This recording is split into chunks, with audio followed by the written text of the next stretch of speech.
Je suis Lorraine Safou, donc je suis autrice d'albums jeunesse, de romans et également de bandes dessinées. Et je travaille sur l'inclusivité en littérature jeunesse.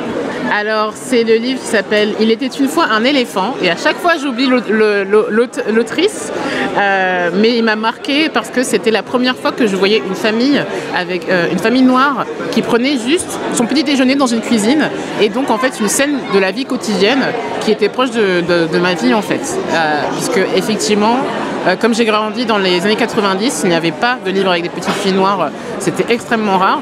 Donc ce livre, je l'ai encore aujourd'hui, à 30 ans, et je l'ai gardé vraiment comme cette envie d'avoir une représentation proche de moi. Voilà. Alors j'ai... alors un personnage préféré, c'est dur.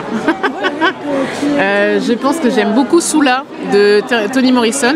Donc dans le roman du même nom qui s'appelle Sula, on a cette femme afro-américaine dans les années 30 qui s'en fiche des conventions et qui fait ce qu'elle veut jusqu'à la fin de sa vie d'ailleurs et qui n'hésite pas à taper du poing par rapport à la perception des femmes dans une société un peu trop stricte. Si je devais amener un seul objet sur une île déserte, peut-être un carnet avec un... Est-ce que j'ai le stylo qui va avec le carnet? Bon, un carnet et un stylo. C'est vraiment parce que quelqu'un m'a proposé de le faire. C'est-à-dire que j'ai toujours écrit, j'ai jamais envisagé forcément d'écrire pour les enfants.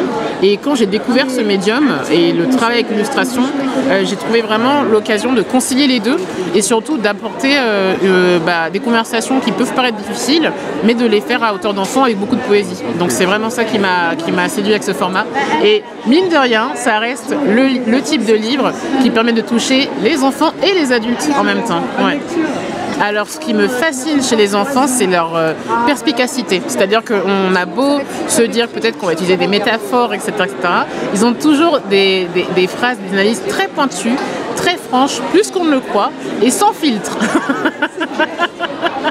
C'est vraiment... Et c'est très riche du coup, parce que ça permet d'avoir des échanges particulièrement sincères. Ouais.